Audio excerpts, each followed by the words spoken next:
Hello, welcome to the Vegan Stew. Thank you to Rebel Cheese, the sponsor for this week's talks. Prize packs for this month's contest have been graciously donated by Hodo Foods, Crafters Organics, Follow Your Heart, Cinnaholic, Orgain, Revolution Gelato, and TerraSeed. We invite our viewers to enter the monthly contest at the virtualvegfest.com website and click on the contest tab for details. Entering is super easy just by liking and or subscribing to our social media and the Vegan Stew YouTube channel. You're entered to win one of these prize packs. So let's get started by bringing everyone in. So first we've got Helene from Triangle Veg Fest Expos. And then we've got Dawn Hilton Williams from Urban Eats. Hi. Marla Rose from Vegan Streets. Hi, everyone. Katya from Total Body Lab. And last but certainly not least, Laura Ball from Plant Powered Studios. Hey guys, I'm frozen. That's the beauty of being live. We never know what's going to happen. Exactly. At least we can hear you. At least you could have been frozen in a smile. Exactly. Hey, it's the German in me. It's fine. So tonight we are talking about being vegan and attending events. So prepare your questions, get them ready for the comment section. Before we do that, though, we're going to kick it over to Marla Rose for the latest news. Hi, everyone. I just had a couple of news stories this week. It was actually a really good week for the animals in France. Obviously, there's way more room to move in a positive direction, but right now we have at least two really good news items. Which one is that wild animals in circuses has now been outlawed. So by that they mean like elephants and tigers and that sort of thing, rather than horses, for example. So while it's not perfect, it is progress. And the other is huge news is that mink farming was made illegal in France. So that's going to take a little while to come into effect, but that's huge given how entrenched the fur industry is in couture. So I was thinking that that's pretty amazing news. And I know there are other stories, but I am so overloaded with Thanksgiving prep and all of that. So anyway, I just thought that's a really happy news stories to share. Those are great. It has been a really good week too. To your point, in Europe, predominantly the UK, I saw, I think it was either today or yesterday, they now recognize crabs, octopi, and lobsters as sentient beings. And now they've made it illegal to boil them alive, which is also great news. Yes. One step in the right direction. Yes, for sure. Oh, yes. And then, sorry. I just love you. Sorry, it just popped in my head.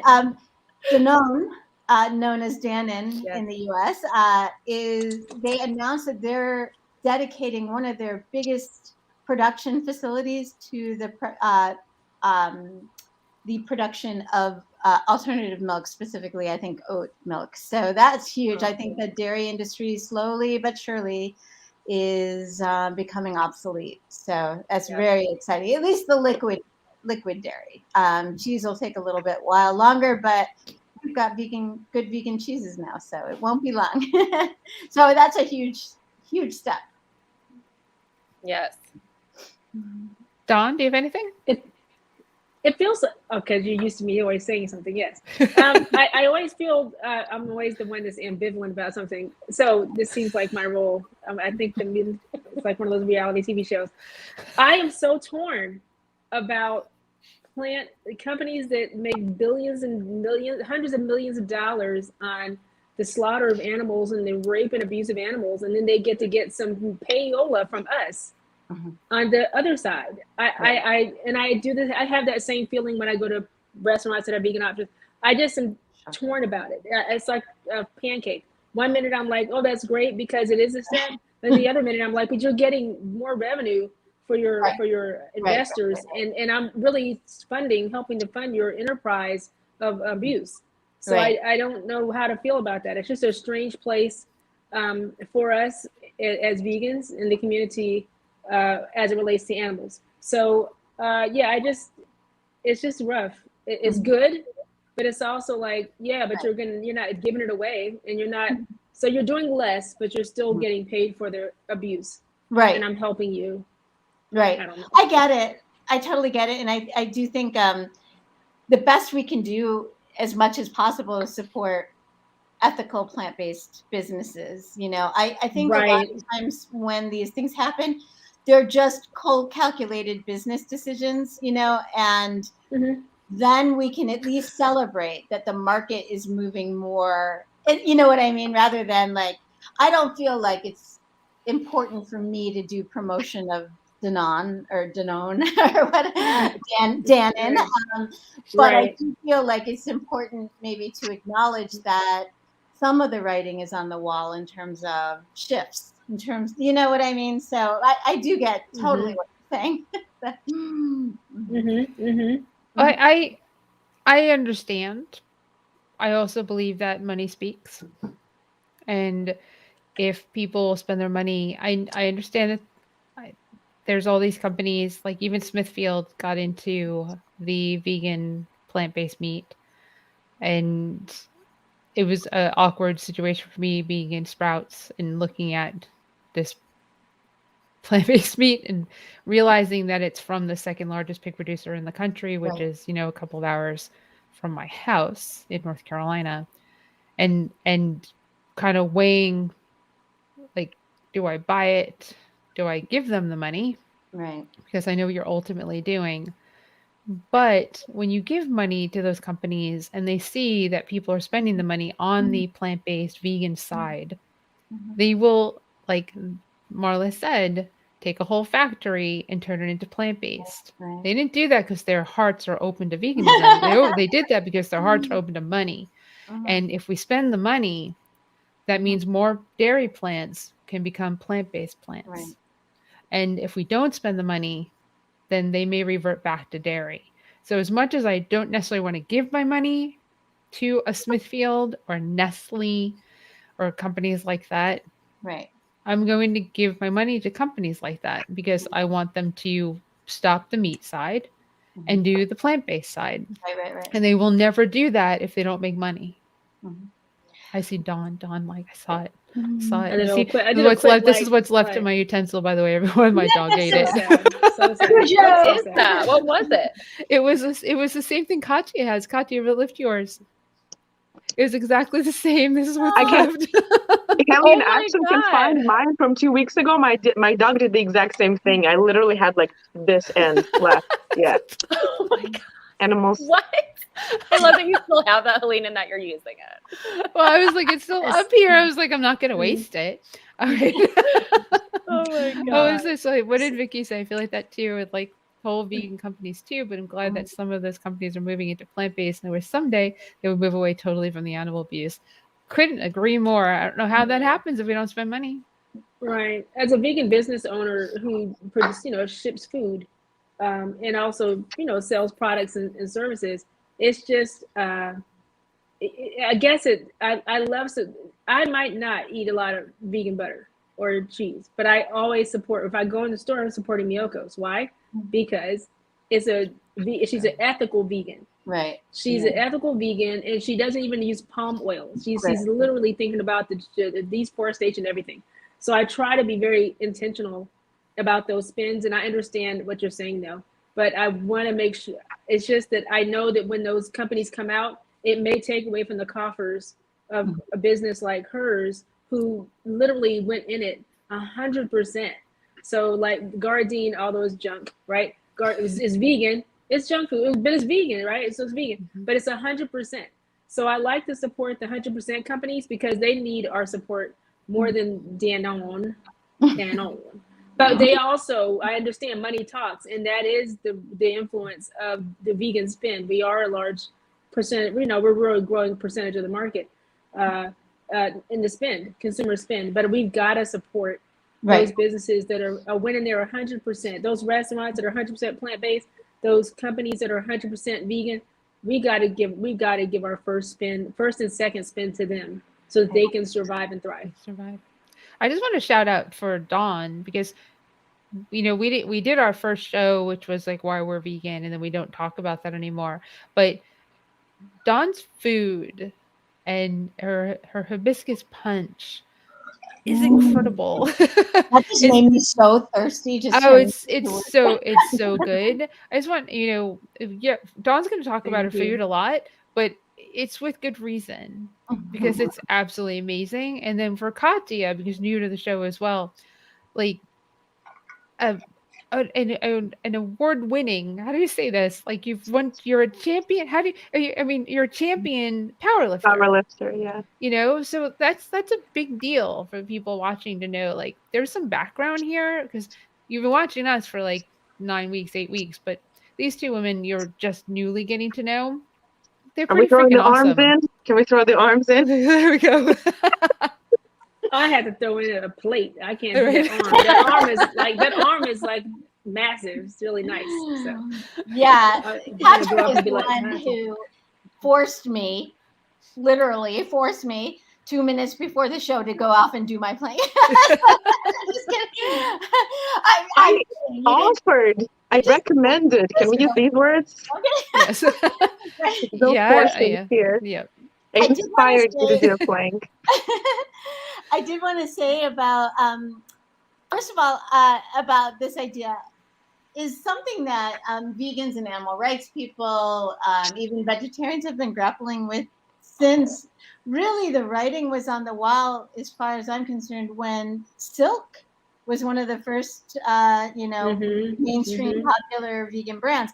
They got bought out and bought out and bought out and bought out. I don't even know whose hands they're in now. I think it's maybe back in the original. But anyway, the point is just like, I remember at the time, this was probably, I don't know, 96 or 97, thinking this is going to be something that if things go according to plan, this is going to be something we're going to have to really grapple with, because the success of this is going to almost necessarily mean that all these other companies are going to get into it. And the other thing is that I don't worry about Smithfield and these other brands getting out of it, because I feel they have invested so much money into research and getting paid consultancies who are telling them, listen, you've got to expand your portfolio to plant-based. So I don't worry about them falling on their faces. I feel like the people who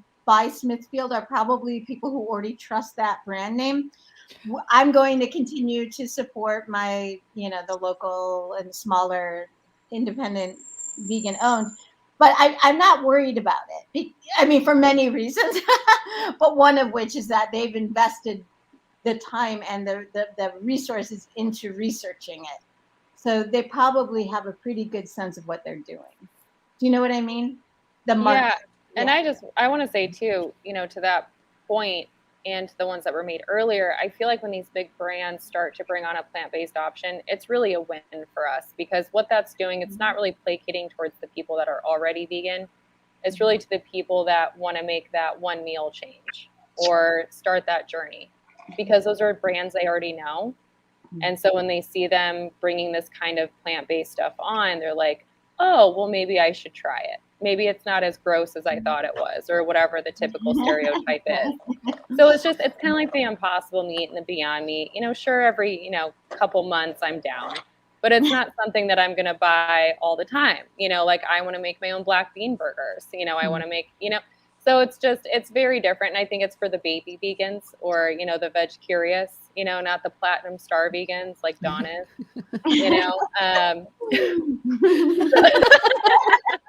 I'm the ambivalent angry vegan. That's angry.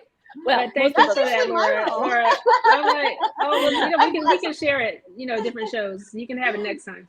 Next week. We definitely needed the ambivalent angry vegan part of the show. So yeah, I think part of the reason they do it, Laura and Stu, is because, and I'm sorry, Kim, did you do that? No. I think part of the reason they do it is because they don't want us to protest. They don't want us down there at Smithfield at crying with the cows. and the pigs, pigs, right? They don't want us down there videoing, and I think they kind of, I think it is what you said, but I think we can't give them a pass just because they put some oat milk. Okay. Absolutely. I think that those corporate people like Smithfield, they're thinking multifaceted. Oh, maybe they'll give us a little bit of a break to the level in which it's effective in our groups, and growing in effectiveness. I think we can't, just because they have one vegan option, we can't. We still have to light a fire into their butts. And let them know.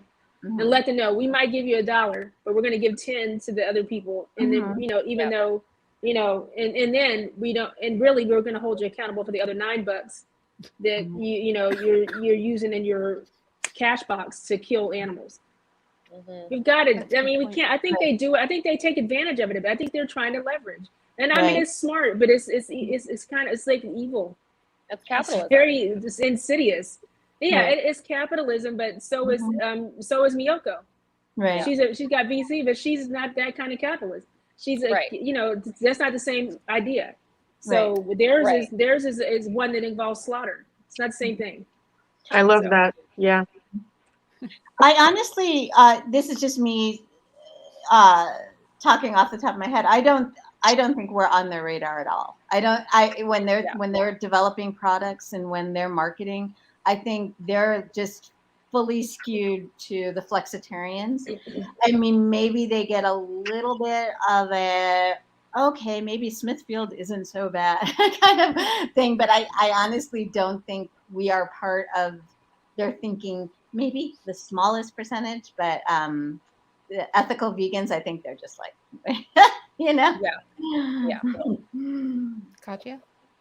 Yeah, so even if they're doing it just to catch the hype, or if they're doing it to help, or because they're doing it out of capitalism and needing to make profit, in the end, it doesn't matter. They're still doing it, right?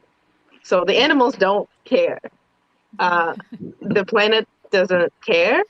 So it's almost like when people want to catch the hype by like copying the good messages, they're still copying the good messages, right? They're still like, if people are becoming quote unquote woke, it may not necessarily add, but it doesn't spread negativity and violence either, right? So if we choose between what information to spread and where to put the money and where to put the energy, this is not the worst outcome at all. Yeah. You're also much more likely to find those brands at non-specialty stores. So the Walmarts or more low-cost stores. Right. And they're probably able to scale it in such a way that it could be more affordable, for someone who's just dabbling, just curious. This is a good foot in the door. And yeah, more options are always a good thing. But I think, as Dawn was saying, and I think we're all in agreement on, ethically owned is the way to go. Yeah. This is a great segue to our actual topic, which I'm gonna like have Kimberly on mute because when she stops coughing, she can come back and she can lead us into like, what do we do for like events, like all this stuff that we just mentioned can actually be taken to other people's homes and maybe fooling them by putting like an Impossible Burger on a bun, and they might just eat it, right, and never know. They're like, that tastes a little different, but let me just put a piece of cheese on it. Unmute, Kimberly, unmute. And she's crying. Sure? Are you okay? Are you okay? Yeah, we'll give it a try. You're I don't like know what coughing happened. and crying. This is so upsetting. Okay. All right, there we go. Yeah, so we're talking about events. Like, we covered a lot of holiday stuff last week, but now we can talk about weddings, even though at least in New Jersey here, weddings aren't a huge thing right now for the next few months. Not really wedding season here anymore. But But weddings, I think, why don't we just start there? Because those are events where sometimes we can be invited, and even if we know the people who are getting married, we may not be comfortable talking to them about what our needs are food wise. Or maybe we are and they don't react the way we hope to. That's probably more likely if they're family, right, than good friends of yours. But but my thing is always communication. I see you there, Helene, don't worry. So it's always about having that conversation. And if you can't get directly to the people who are getting married, then find the person you know best who knows them and let them know. And you can also write it on the RSVP card. And, you know, it's more likely to, if they're having a sit down meal, that something can be prepared very easily for you. And, you know, if you know it's going to be a buffet, then maybe you eat beforehand. But the key is to talk to people and let them know what you need. What do you have to say about that, Helene? Well, I'm in a complete agreement with you that you need to communicate. And like the RSVP is the first place I would put it. And I might go as far to be like, no mushrooms, because otherwise I might end up with a portobello mushroom on my plate and then I'll still be starving. And I mean, I obviously at this point, everyone, if they invite me somewhere, they know that I'm vegan. So if I just reiterate that on the RSVP, but I also grew up in a catering home. So I know what happens in the backside. And I know that I can go to any affair and I can go to the maitre d' and I can say, hey, I'm vegan. You know, can you make sure I have something to eat? And you can all do that too. Just find the maitre d' and the chef should, whether it is steamed vegetables on a plate with some rice, because they probably have it, or pasta with marinara sauce, pasta of olive oil with like, you know, a head of broccoli or whatever it is, they should be able to, based on the food that they have at the event, put something together for you that they will bring out to you. Guaranteed. Like I've never had. I mean, I end up with a plate of food at every fair I go to because I tell the wait staff at the table, I remind them that I'm the vegan one, and no, I'm not getting the meat or the chicken or the fish. Like this is not. And on the buffets, carrots. I mean, there's usually something that you can eat in, like for another buffets on the smorgasbord time, the, you know, the eating before eating, you know, because that's what affairs are. That's normally it. And you know, if you're received, like your family or friends are kind of dickish about the fact that you're vegan and you're coming to their event, they haven't really tried. Because I'm telling you, if they go to the venue and they say, I have 2 vegans coming, the venue can make 2 vegan meals. I mean, it's not going to be gourmet, but the venue can do that. And chefs, you know, they're chefs. That's their whole point. Is like they cook food. So if they can't throw together something that's vegan without any animal products, then they're not a really good chef. And of course, it's not costing the venue pretty much anything to feed you vegetables and rice or pasta over giving you a piece of chicken or beef or something. So it shouldn't cost any extra for you. You know, if there's a buffet, they can still go in the back and prepare something. But worst comes to worst, yeah, it wouldn't be the first time I go to an event and I have a protein bar in my purse or food in the car. Or we go eat afterwards. because you know I got some broccoli, I'm hungry. Because I just spent 7 hours at an event and I ate some carrots, lettuce, and broccoli. And I danced, so I deserve another meal. That's me for weddings. So Katya, thank you. Yes, Katya, then Dawn. You finished with what I wanted to say. It's awesome. So never have I ever gone to an event and there was not a protein snack in my purse. Because if they feed me pasta and salad, that's not gonna cut it. What else are they gonna give me? Fries, pretzel, bread? I'm just gonna be like, where's the protein, people? But then I mean, yeah, I know it's an inside joke already, but I don't expect every chef to know how to make a lean, athletic, vegan meal, right? Low fat, medium carbs, high protein. Like, I don't expect them to. And I'm just gonna put a couple Tupperwares of food in my car and go eat to the car and come to the events and make sure I'm not wasted from a glass of champagne because I've been eating freaking salad at the wedding. So, yeah, that's my approach. And if the worst comes to worst, how often do you go to weddings? Once a year, twice a year? I honestly may eat vegetarian if there's like, everybody has a piece of wedding cake and it's been served to you and it's like their day and the special cake. I'm not going to make it about me. I'm going to take a bite of the cake and call it a day. Everybody's happy because I've never gotten like fancy married with all of these things, but it probably took them so many nerves and time and stress to organize this. So I'm probably just not going to say anything, not going to call the venue, or definitely not going to tell people. I'm not going to make it like about, oh, is there anything vegan? Not that there's something wrong with it. Helene is right. Like the venue, it cost them nothing to make that, but it's just like extra things that I need to think about. And if I can alleviate that by bringing my Tupperware, everybody's happy. Oops, Katya's frozen. There she goes. Yeah, don't Go even ahead, bother Jen. with the cake because the wedding cakes are really not that good. No, They're it's not just good. absolutely It's not taking the so- plate.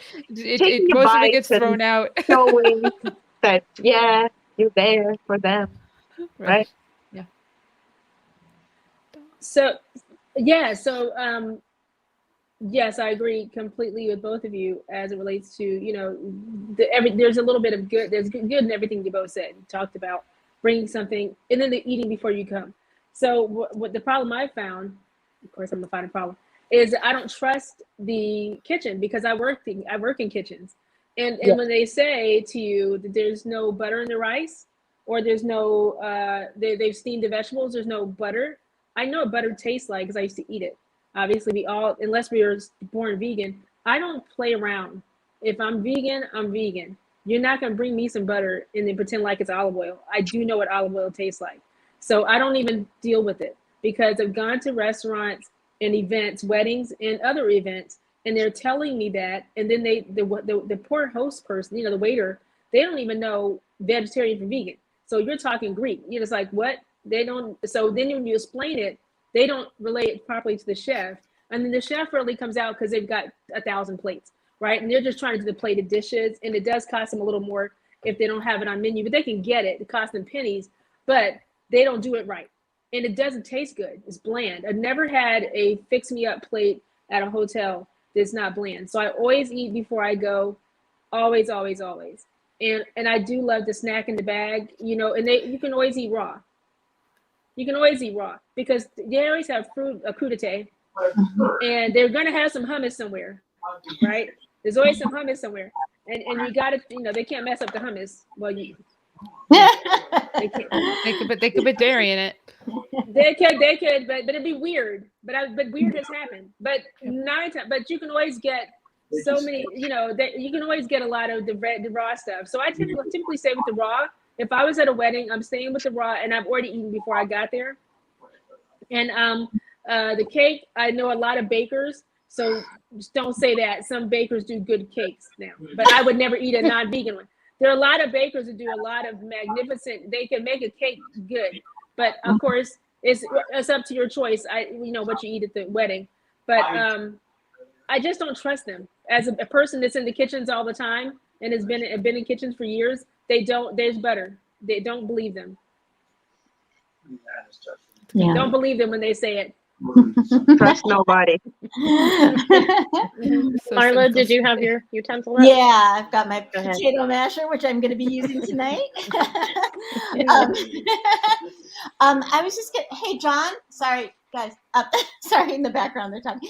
I was just going to mention, first of all, that, weddings in general, I think beyond, like a lot of times, like as to Helene's point, the wedding cake it's made to look pretty. It's not necessarily made to taste good. So I think that's generally true a lot about a lot of wedding food.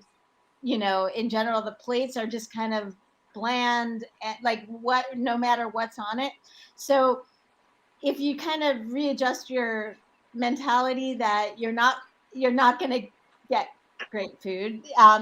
And that trick of having, I always have a Lara bar in my purse for these events, and maybe a bag of pumpkin seeds or walnuts or something like that, because the last thing I want to do is be hangry at this kind of thing, and it's not a good look. And the wedding pictures afterwards will all have me scowling at people.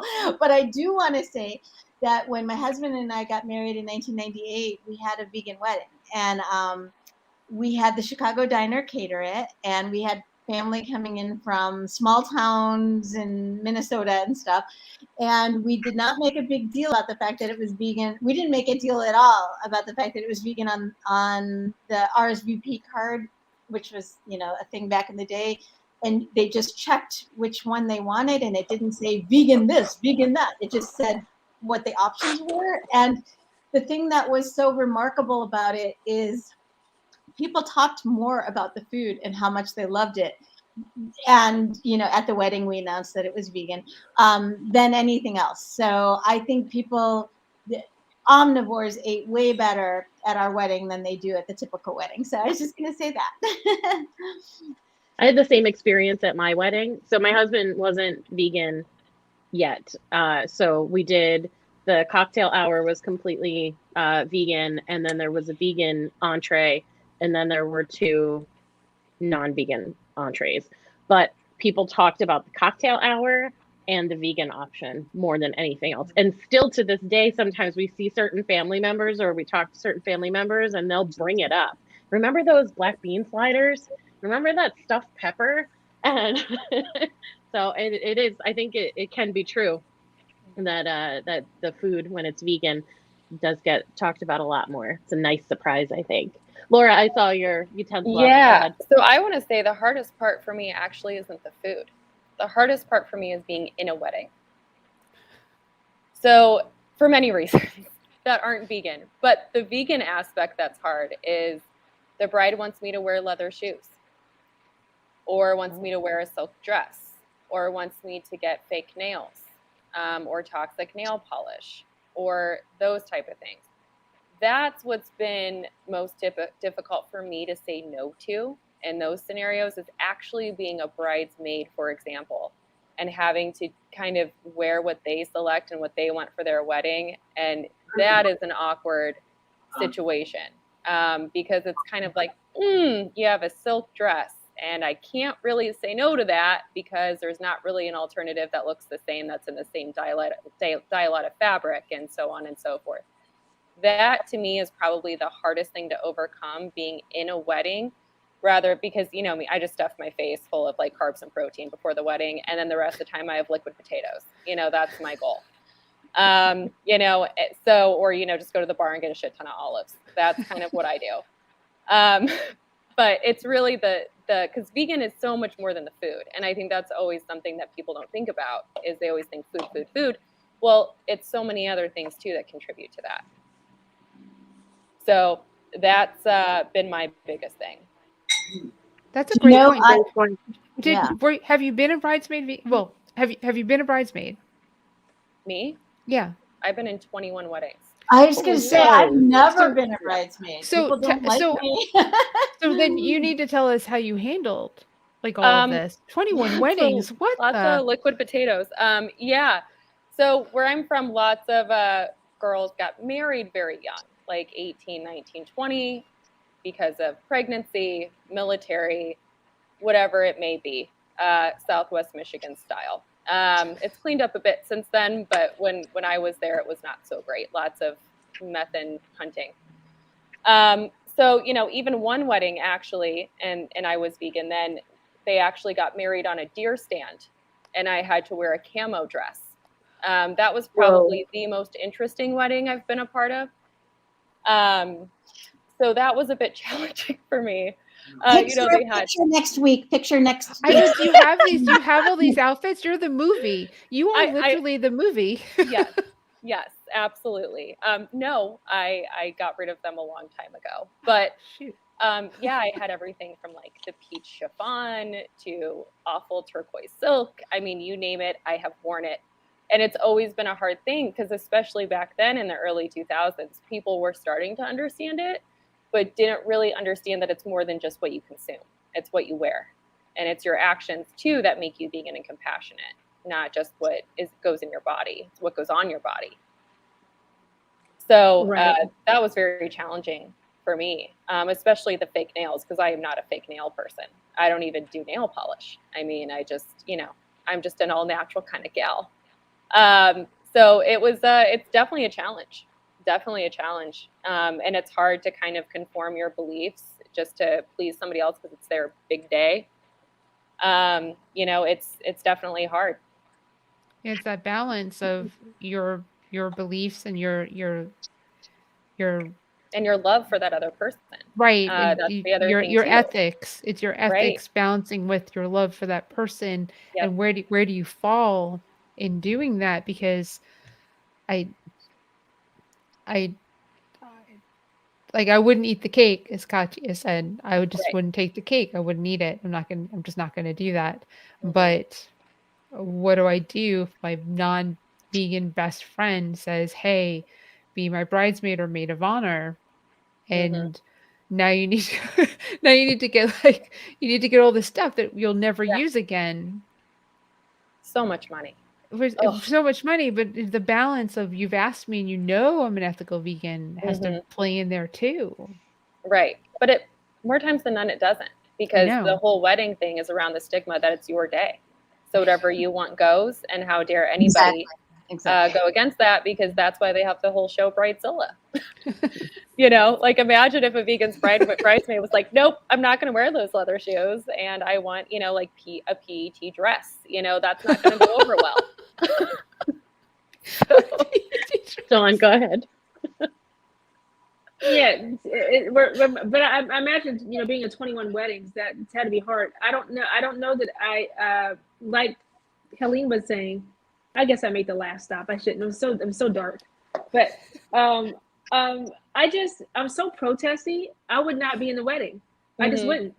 I would come. Maybe I'd come in support of them, but you're not going to make me buy leather shoes. You're not going to make me wear leather shoes. Now, if I'm that kind of vegan, so in the African American, in some cultural communities that are getting into vegan, they're not thinking about vegan ethically. They're thinking about from a health or some other reasons. But if you're doing the real vegan, you are ethical, animal, and food. You're all three, right? Environmental and food, all of it. And you're not wearing leather. You're just not. You might have some that you didn't throw away because you can't let it go. Like I have some suede boots that I'll never wear in my life. I don't know why they're still in my house. Right. But I'll never wear them, and my mother wants them, and I don't want her to wear them, so I don't give them to her, and they're just sitting there, and I'm not gonna give them to Goodwill, right? Because I don't want them to have them. So I'm like, should I throw them away? What do I do? Anyway, the point is, I think I would protest. I would, even if it was my best friend, I would tell you already know, that's not working for me, but I love you, I support you. I'm not gonna wear that. I'm not doing that. Yeah. And I know that's and a to hard be honest, line, yeah. The last wedding I was in was probably 10 years ago. That was like the last one. And then I was like, I'm done. Like, I've got to draw a line here. Like, unless it's my best friend, a parent, whatever, like, I'm done. And, my mom was very cool when she got married 2 years ago. I mean, everything. She's like, just pick whatever you want to wear. I don't care. That's awesome. But, which is the way it should be. Right. And but she's that's vegan too. The right way. So, yeah. Oh, well, that's why. So she got it, right? So it was different. But yeah, it was really hard. I think it's really young too when you're young, and you're invited to a lot of these weddings, because most of your friends you grew up with, unless they're in that lifestyle too or grew up around it, they're not, they don't understand it. So and you just tell them no, and you buy. Yeah, yeah. Here's your gift. I'm gonna get you a nice gift for your wedding. It's exactly. The money I didn't spend on the dress and the leather shoes. Right. Yeah, totally. Still dress and leather shoes. I'm gonna put more on something else for you. Like, here's your $1,000 check. Because I didn't spend it on all your stuff. Yes. Yes. But in all seriousness, that's a tough topic. I mean, thinking about it from that way, you have friends, like Helene said. I mean, and like Laura, like you said, it's it's hard to turn your friend down. But I mean, it's a bad ask. It's a bad ask. Don't ask me unless you know how much I feel for the life of these sentient beings. I know you're not asking me to compromise. You don't ever ask me to have a bite of your chicken sandwich. Right. Right. So don't ask me to have a piece of leather shoe and then pay for it. The killing, Mhm. right? So don't. That's not a nice ask. I don't No, think. absolutely not. Right. But it's definitely a struggle. Yeah. I bet a lot of vegans struggle with this. This is Yep. a real important area. I didn't even Yeah. think about it. I'm so glad you brought that up. That is like Yeah. obviously we're very food centric. Yeah. so but Yeah. that is Yeah. like it's like almost like mind blown. So thank you. You're welcome. Yeah, that was very important. A lot of people will probably appreciate that you brought that up. Yeah. for Because sure. that I didn't even think about it, like you said. Right. Katya, I saw you had your utensil up, and then Marla, you as well. I mean, Dawn kind of started ranting upon weddings. Like, Dawn asked me to do this, that. Yeah, I'm really with that. Coming from Russia, Russian weddings have so many things that you're supposed to do. Oh my God, like, where do I get started? It starts from, like, the bail of the bride. So all the relatives of the groom go to the bride's place. She's, like, stuck at home. And if it's, like, a multi-story building, he needs to try to get in, and like on every store there's a relative saying, no, we can't let her marry you, you need to, do a task, and they can make him do whatever, from push-ups to like taking his money, and whatever, and Clean then my house? they essentially drive around town and do different things and take photo It's like shoots, hazing. and like hazing. all of I the kinda like relatives, it, yeah. the entire wedding. Oh my gosh, you like it? Yeah, you should go to a Russian joking. wedding. It's No, awesome. that sounds There's a extremely saying- stressful. There's a does. saying, there's no good wedding without a fight. Yeah. That is true. Yeah. That's the If Jewish an tradition. ambulance and a fire truck hasn't been called, shitty wedding. What did you even do? Yeah, so the buses, the mini buses with all of these relatives drive around when the couple takes the photo shoots in the blazing heat. Usually they start in the morning and it's like getting hotter. So they're taking the pictures, great. And then they end up at some huge venue with the tables where every single person needs to toast. And there's this person, specially appointed person that I hate passionately. They're called tamada. The tamada is like an MC.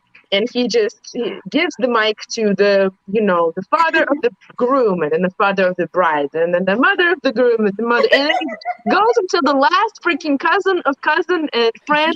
And by that time, everybody's already eaten their full and wasted, Oh, and God. people start saying stupid stuff. And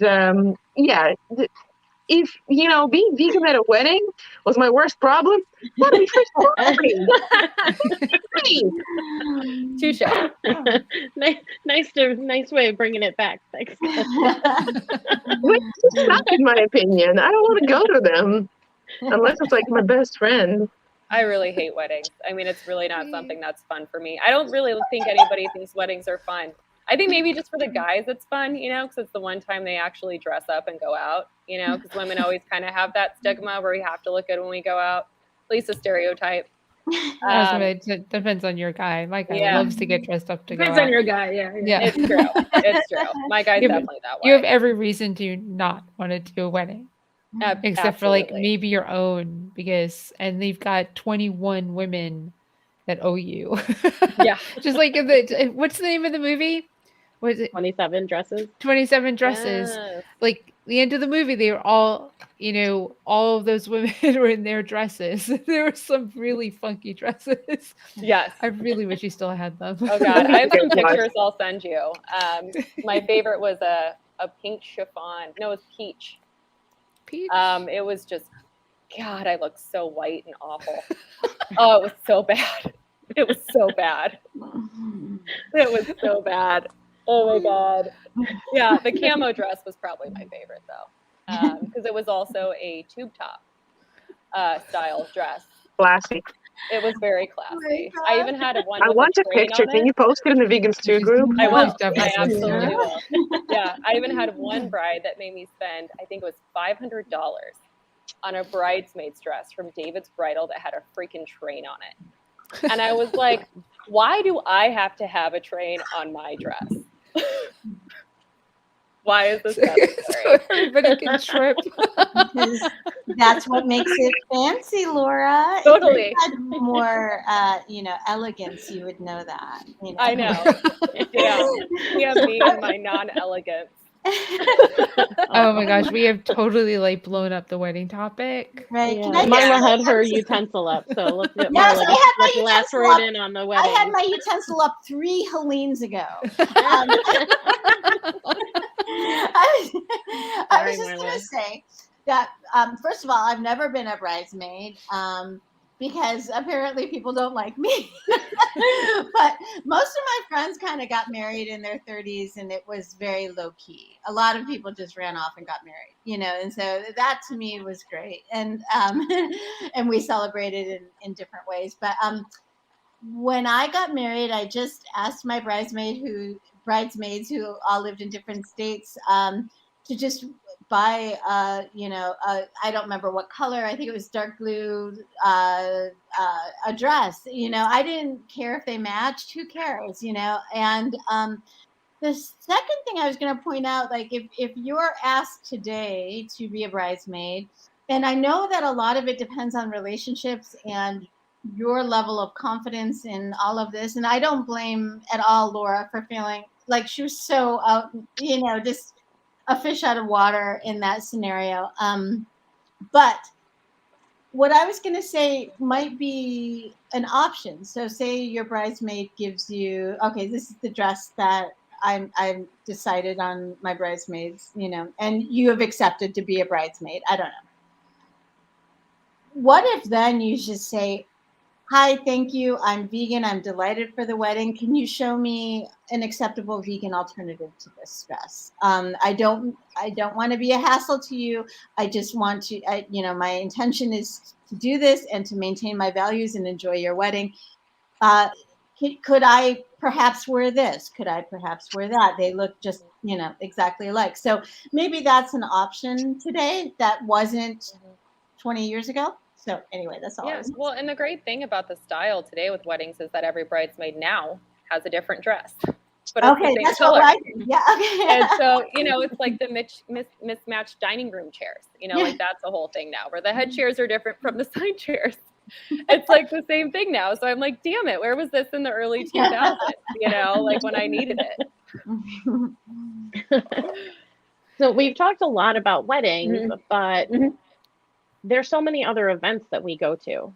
Mhm. And coming up, going into December, some of us may be attending parties for maybe companies we work for, or we might be, maybe going to our partner's family home for the first time, things like that. So what are some suggestions that you ladies have for those types of situations? How do you stay professional if someone at a work party is giving you a hard time about being vegan, or meeting a partner's family for a first time? How do you address something like that? Go ahead, Dawn. Helene was poised. She was in her position. I saw her. Oh, but she didn't put up her utensil. I saw you. didn't. Yeah, you didn't. You didn't put up your nod off. Your nod off. You know the rules, Helene. This. It's like I'm giving you all the things. It's just, it does look like that, but it's the same. It's the same rule applies. I think that of course, it's easy for me to say that I'm an entrepreneur that owns a brand and business. So I mean, I can do that. But my husband is corporate, and we go to events. I go to events with him, and of course, I network and do connecting events with corporates that I work with that are clients, and different with the corporate clients. But you just eat before you get there. It's kind of the same rule. You eat before you get there. You nosh on raw and fruit and veg, and you book dinner after, or you nosh, like you said, Laura said, proteins and carbs, whatever in her liquid potatoes. You do whatever you're gonna do before you get there to get you through. And I think it doesn't insult anybody. I think it's understandable. I think it's helpful if you have a vegan partner, like if your husband or your wife is vegan, it makes it easier. But if it's not, it probably is difficult. Like my husband's vegan, but if he wasn't, I wonder if that would cause problems in families when the husband says to the wife, "You're embarrassing me at this event. You must nosh a little bit because someone's looking, and you have to. It looks like you're not." So I don't know if that happens to folks, but I would say, of course, you stay on your, you stay with your plan to nosh on fruits and veg. There's always going to be that there. Sorry. No, sorry. I just want to throw something out there, and then Helene, you can make your point. Also, let's also talk about gifts. If we're giving gifts or receiving gifts, what do we do about non-vegan gifts? But go ahead, Helene. Would you force an alcoholic to take a drink when you're at a party? If you see someone, would you force an alcoholic to take a drink when you're at a party? Would you be like, why don't you? If you know I'm vegan, then you don't push food on me. If you know I'm an alcoholic, you don't push alcohol on me. If I choose not to drink alcohol. So it might surprise some people. I don't need any alcohol to get up on a table and start dancing and doing whatever I want. Nor do I need alcohol to say what I feel or what I want to say. So because with it, I have no inhibitions, and without it, I don't have a lot of inhibitions to begin with. So I don't drink anymore. So, but you wouldn't do that to somebody. And that's what I think people have that disconnect with when it comes to veganism, is they try to force you. Hi, Ironworks. They try to force you to do what they think you should do. But would they force somebody to drink? Probably not. Right. Probably not. I go back to my whole theory of just don't be a dick. Because there's the food part and what we should eat, but there's the conversation part that Kimberly brought up of what do you do when someone challenges you at these parties. Easy for me, probably easy for all of you, that have been doing this for longer than 5 years. But if you're newly vegan, you'll get very uncomfortable very quickly when someone starts challenging you and poking at you. Very simply, because you are yourself and you are your own human being, you can say, look, these are my choices, my body, my will. That's a big thing right now. Like, it's a big thing. It's all over the media. So all of a sudden, all of a sudden, right? All of a sudden, that's what it is. But you know what? It's true. I get to make the choices of what I want to do, and I get that you want that, but this is what and we also have to have a strong enough personality and self-confidence to be able to stand up for yourself at the same time. You can just very easily say, like, I gotta go to the bathroom. I'm going to get a drink. I'm like, oh wait, somebody's calling me. You don't hear it? I hear it. and just walk away. Because you guess what you get to do when someone's challenging you or pushing you or being mean to you or whatever, even overly too kind, you can walk away. And you don't have to go back over to that person. Go find someone that you can lean on and be like, keep me away from that person. They're being mean. And that's okay. And I mean, I'm introverted, so I don't like parties. I know it's strange. I like to be in charge and I like to help. And when I go, like tomorrow, I help. On last weekend on Saturday night, I helped. I was in the kitchen. I was writing cards. I was setting up tables. I was moving tables. Is that an affair that I pay for Stephen to go to? I'm a volunteer, but it's where I feel most comfortable. So when I'm in that role, I've literally jumped into the kitchen and started cooking at Thanksgiving dinners in restaurants. I've jumped in the kitchen when I saw a kitchen falling and going into the weeds, and they had a line out the door to help them get that line going, because I can, and it's one of my skills. So I won't ever see anyone fail. And so I feel badly for people that don't have that confidence or that ability to stand up, because it's okay to stand up and it's okay to not say anything. It's okay to say something. Don't ever feel like it's not. You don't have to be a dick, but you just get to, just kindly be like, I don't need to have this conversation with you. Guess what? Because that's my right. See ya. Peace out. Yeah. Marla, Katya, then Dawn.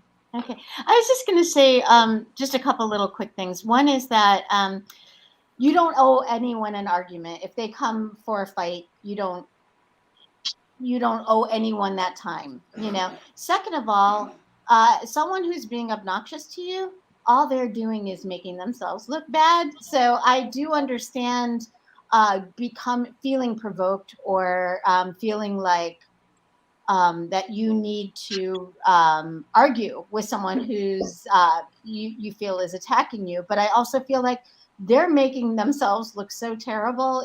If somebody is trying to intimidate you, or somebody's bullying you, or somebody's being obnoxious to you because you're not eating what they think you should be eating, there's nothing like just being silent when somebody is doing that and letting them just run off at the mouth before they start to realize how they sound and how they look. You know, it's incredibly powerful. And then just giving them a look and walking away. But the third thing is just that, you know, I feel like going vegan was one of the best decisions I ever made in my life.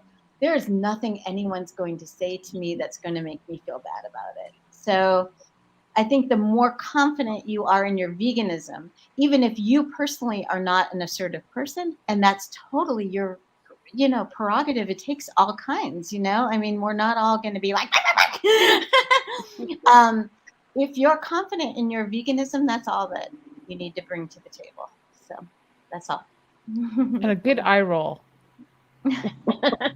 as you like walk away. And no one ever escapes the eye roll, and they hate it. People hate it. I hate when it's done to me. And like people hate when it's done to them. But boy, does it get a point across without any words. Go ahead, Katya. Yeah, so I have worked in commercial construction before. People there eat very not vegan. I mean, we got Bojangles for breakfast most days. Friday there was bagels with cream cheese.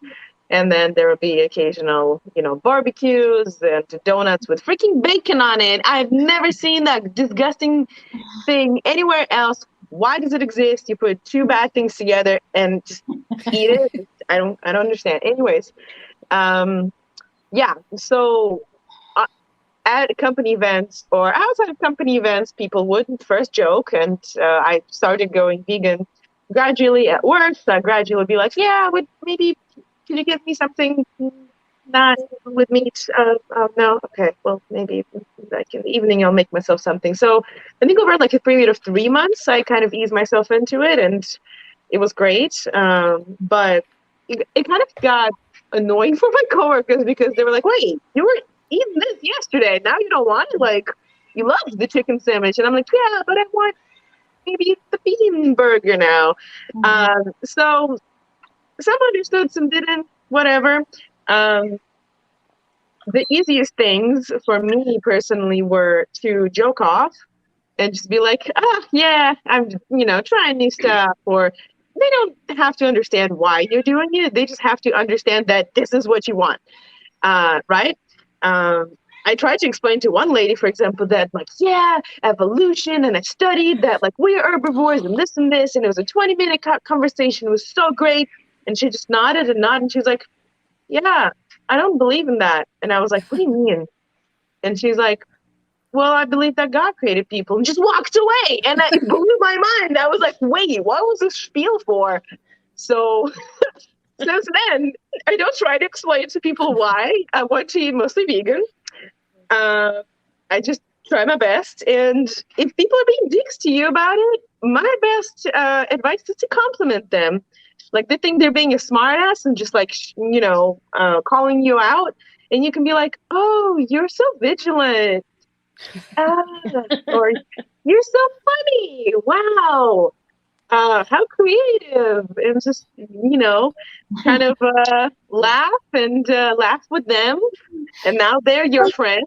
It's like, how do you manage to be both so ignorant and so confident at the same time? That's really okay. That's not what I said. I do not recommend passive aggressive jokes. You can save those for the last resort. But because I've tried that, and if that's your boss, that usually is a bad idea. I think Katya should be like, what is that American word for that? What word am I looking for? Passive aggressive. It's an awesome phrase. I love it. We don't have that in Russia. I have to translate it to all my friends. Like, what? Don't you just tell people directly what you think? I'm like, no. Oh gosh, Katya Mhm. would love for us Americans to tell everything like directly what they think. It would make Katya's life a lot easier. Well, And go ahead, I Dawn. I have a understand. feeling you might be direct. Maybe slightly. I don't know that. I don't know. I've never had. Maybe it's because I'm direct. I've never had any issues when I became even early on in the vegan. You know, very early on, it was a decision, and then you just. I don't know if I've had a lot of people ask at corporate in social events, like a corporate event or an event where where you're going to just nosh and talk and socialize. People are more curious. I've experienced people be more curious about when you say you're doing something they're not doing. They're more curious about, ooh, that's interesting.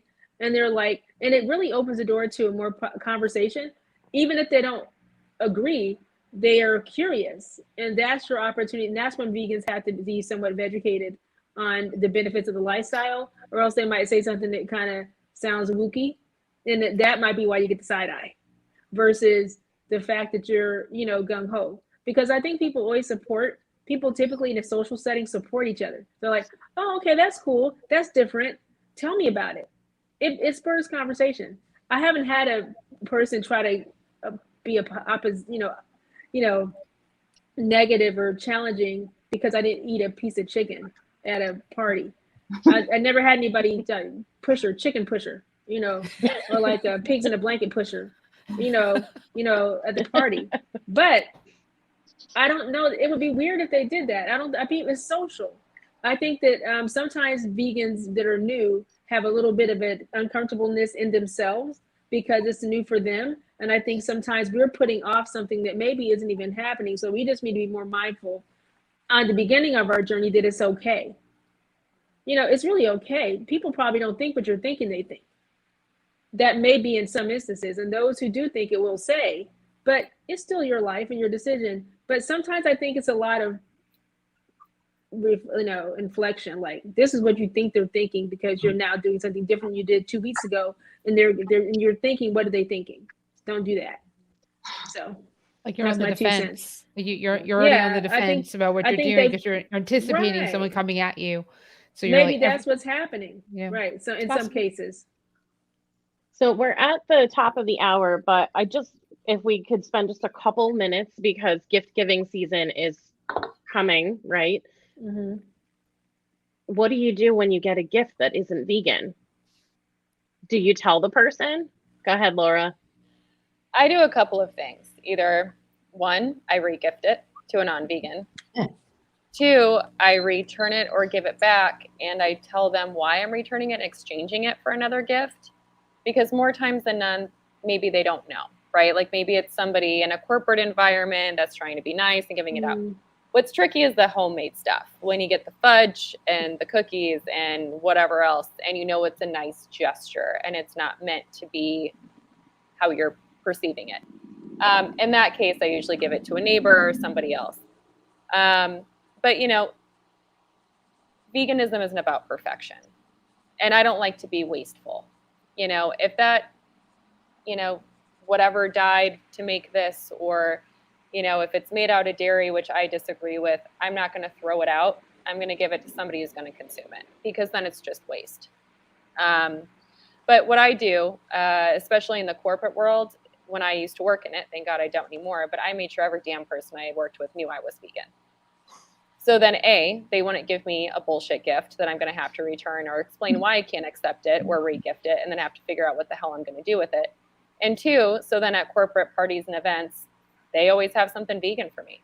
Mm-hmm. And that's been my success, is every single person that I've ever worked with knew damn well that I was vegan and that I wasn't going to eat cheese and I wasn't going to eat meat, because I made it clear to them every single day I worked there. Mm-hmm.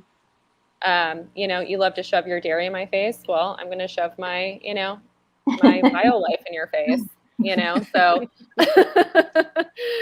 yeah. So that's been my trick, is just try not to be a dick about it, because usually it's from a good place, but also find a way to repurpose it and make it useful. Yeah. I used to get gifts from a vendor, and they would always come from Coach. And my husband, we were working in the same place, and so we would both get these gifts, and the the gifts that I would get would be earrings or a bracelet. So they didn't have leather on them or in them, but they were still from Coach. And he was always getting like the wallet or the little thing to put your money in, and it was always leather. So a few times we gifted them, but told the person, like, we got this from work.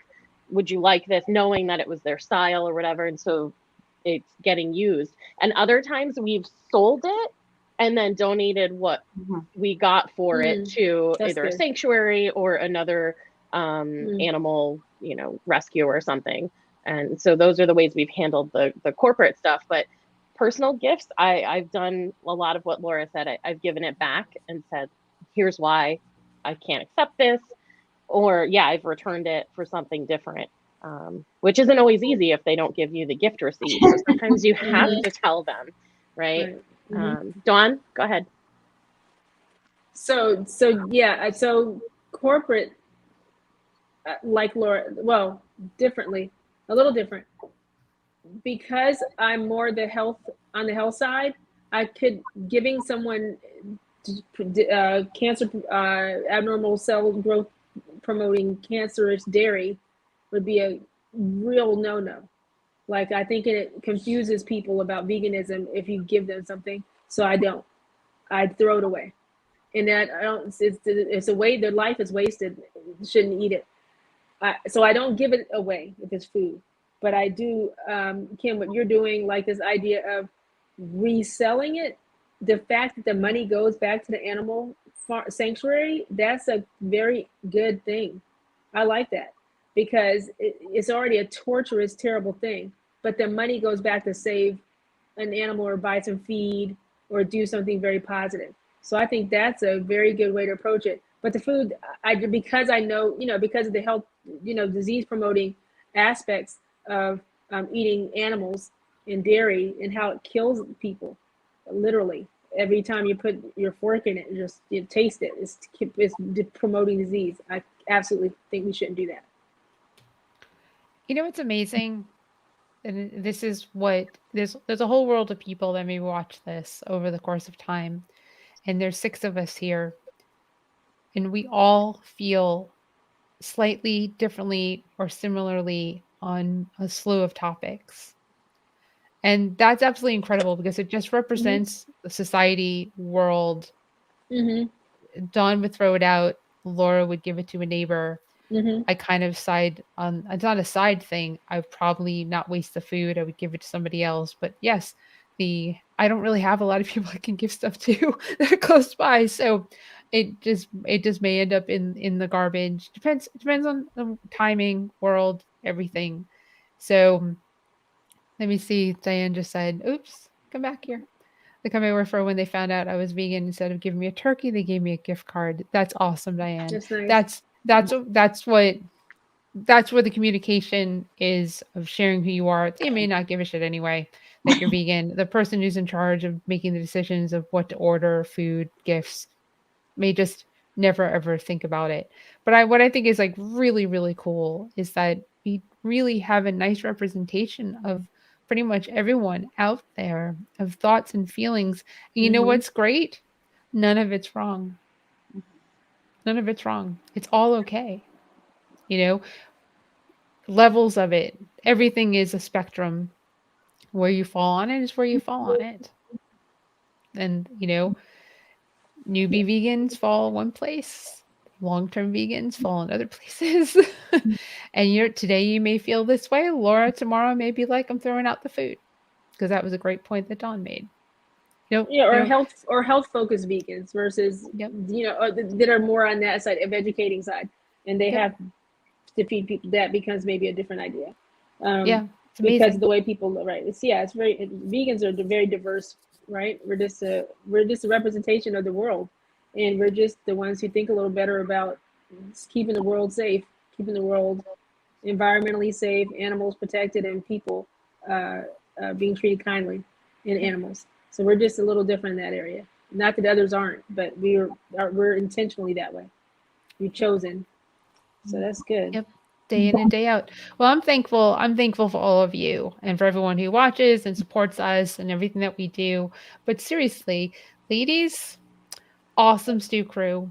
Like, couldn't be a better group. And Sangeeta's not here today because she got stuck doing Aw. stupid work, but I'll see her tomorrow. And she's, I mean, one day will be all 7 of us on here. But, you know, for now, just know, you know, every day of the year, thankful, but especially thankful at tomorrow with Thanksgiving coming up. And we're off next Wednesday. We'll be back the following Wednesday on the 8th with some topic that I forget. Katya's hosting it, I think, though. So That's good. right. All And I'll be right. in I'll be Happy in Vegas. I'll Thanksgiving. be in Vegas on that trip, just so you know. So I should be able to Yes. make it. And let's not forget the indigenous community tomorrow, and that it's a day of mourning for them. Literally, they celebrate a day of mourning, and what they do on that day is a lot about remembering their ancestors and what they've lost and trying to reclaim their heritage and just pride. So let's not forget about the indigenous community tomorrow. Well said. Thank you, Dawn. Close it out, Kimberly. Close it out. All right, let's do it. Okay. Well, thank you, ladies. Thank you, Diane. Happy Thanksgiving to you too. All right. Bye, Helene, Dawn, Marla, Katya, and Laura. All right. Well, thank you all for being here. We're always, as Helene was saying, we're super thankful that you are here and for each other and for this amazing life being vegan. Enjoy your weekend, however you're going to spend tomorrow. I hope that you feel loved. Know at the very least that I love you and I'm grateful for you. Have an amazing week. We, like Helene said, we will not be here next week, but we'll be back on the 8th with something fun with Katya leading us. So enjoy the weekend. Bye-bye.